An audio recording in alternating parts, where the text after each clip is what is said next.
Renungan Harian Katolik, Sabtu 21 Mei 2022. Rekan kerja dan pimpinan Roh Kudus.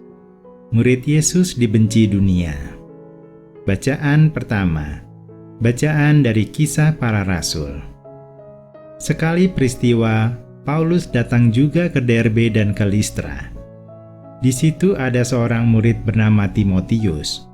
Ibunya adalah seorang Yahudi yang telah menjadi percaya, sedangkan ayahnya seorang Yunani. Timotius ini dikenal baik oleh saudara-saudara di Listra dan Ikonium. Paulus mau supaya Timotius itu menyertainya dalam perjalanan. Paulus menyuruh menyunatkan dia karena orang-orang Yahudi di daerah itu, sebab setiap orang tahu bahwa bapaknya adalah orang Yunani. Dalam perjalanan keliling dari kota ke kota, Paulus dan Silas menyampaikan keputusan-keputusan yang diambil para rasul dan para penatua di Yerusalem, dengan pesan supaya jemaat-jemaat menurutinya. Demikianlah jemaat-jemaat diteguhkan dalam iman, dan makin lama makin bertambah besar jumlahnya. Paulus dan Silas melintasi tanah Frigia dan tanah Galatia, karena Roh Kudus mencegah mereka memberitakan Injil di Asia. Dan setibanya di Misia, mereka mencoba masuk ke daerah Bitinia, tetapi Roh Yesus tidak mengizinkan mereka. Setelah melintasi Misia, mereka sampai di Troas. Pada malam harinya, tampaklah oleh Paulus suatu penglihatan. Ada seorang Makedonia berdiri di situ dan berseru kepadanya, katanya, "Menyeberanglah kemari dan tolonglah kami." Setelah Paulus melihat penglihatan itu, segeralah kami mencari kesempatan untuk berangkat ke Makedonia, karena dari penglihatan itu kami menarik kesimpulan bahwa Allah telah memanggil kami untuk memberitakan Injil kepada orang-orang di sana. Demikianlah sabda Tuhan. Syukur kepada Allah. Bacaan Injil. Inilah Injil suci menurut Yohanes. Dalam amanat perpisahannya, Yesus berkata kepada murid-muridnya, "Jikalau dunia membenci kamu, ingatlah bahwa ia telah terlebih dahulu membenci aku. Sekiranya kamu dari dunia, tentulah dunia mengasihi kamu sebagai miliknya. Tetapi karena kamu bukan dari dunia, sebab aku telah memilih kamu dari dunia, maka dunia membenci kamu. Ingatlah apa yang telah kukatakan kepadamu. Seorang hamba tidaklah lebih tinggi daripada tuannya. Jikalau mereka telah menganiaya aku, mereka juga akan menganiaya kamu. Jikalau mereka telah menuruti firman-Ku, mereka juga akan menuruti perkataanmu.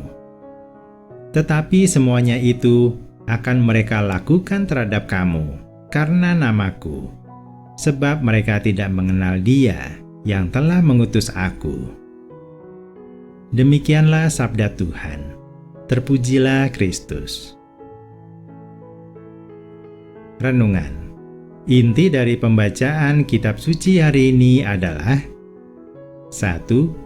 Rekan kerja dan pimpinan Roh Kudus. Faktor kesuksesan dalam pelayanan yang terutama adalah pimpinan Roh Kudus, kemudian kemampuan atau talenta diri sendiri, dan faktor lain, seperti didukung rekan kerja yang sehati. Perjalanan perwartaan Injil telah membawa Paulus ke kota Listra, kota asal Timotius. Dari latar belakang dan kesaksian hidup Timotius, Paulus segera menyadari potensi anak muda itu sebagai rekan kerjanya. Injil segera diwartakan dari kota ke kota. Semua keberhasilan itu tentu dikarenakan kepekaan dan ketaatan Paulus dan rekan-rekannya akan pimpinan Roh Kudus. Demikian juga mereka taat ketika Roh Kudus memberikan penglihatan baru. Roh Kudus melarang mereka masuk ke Asia. Sebaliknya mengarahkan mereka melihat ke Makedonia di tanah Yunani, pintu masuk daratan Eropa. Kelak Injil akan tiba di kota Roma. Roma saat itu adalah pintu gerbang menuju seluruh dunia.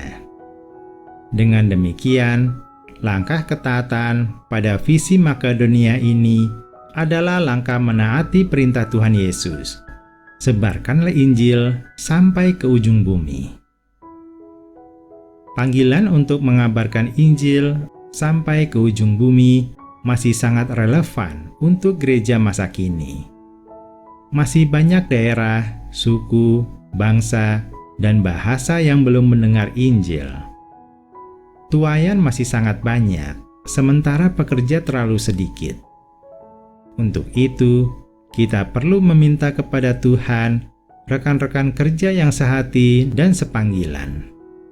Kemudian dengan berdoa sungguh-sungguh dan merenungkan firman-Nya, kita meminta pimpinan Roh Kudus ke arah mana Tuhan mau mengutus kita pergi. 2. Murid Yesus dibenci dunia. Yesus mempersiapkan para murid untuk menanggung konsekuensi akibat mengikuti Dia, yaitu mereka akan dibenci dunia. Jangan heran jika hingga saat ini pun kita para murid Yesus sering dirugikan dan dibenci dunia. Itu karena dunia sendiri telah membenci dan menolak Yesus. Mengapa dunia membenci Yesus? Karena dunia tidak suka dosa-dosanya ditelanjangi oleh terang Yesus. Maka dunia membenci Yesus dan juga para pengikutnya. Karena itu, siapapun yang menjadi pengikut Yesus akan menjadi musuh dunia dan tidak menjadi milik dunia. Hanya orang-orang yang membenci Yesus dan karyanya lah yang menjadi milik dunia. Itu sebabnya berbagai perbuatan jahat dunia yang diarahkan pada Yesus juga akan diarahkan kepada para pengikutnya. Yesus adalah utusan Allah Bapa, maka membenci Yesus berarti juga membenci Allah Bapa. Sebaliknya, setiap orang yang menerima kesaksian para murid Yesus berarti mereka menerima Yesus dan juga menerima Allah Bapa yang mengutusnya. Melalui tindakan menolak dan membenci murid Yesus, dunia membuktikan dirinya berdosa.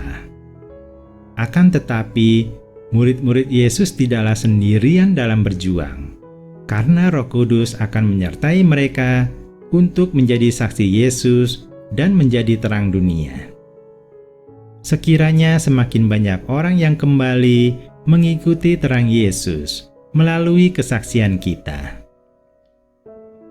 Marilah kita berdoa. Ya Tuhan Yesus, kami siap menanggung konsekuensi akibat mengikutimu, seperti dibenci, dirugikan, dan dikucilkan oleh orang-orang berdosa yang membenci terang-Mu. Utuslah Roh Kudus-Mu untuk memimpin, menyertai, dan menguatkan kami semua, saudara seiman seperjuangan, untuk menjadi saksi-Mu yang setia dan menjadi terang dunia. Lindungilah kami ya Tuhan, di setiap langkah hidup kami. Amin.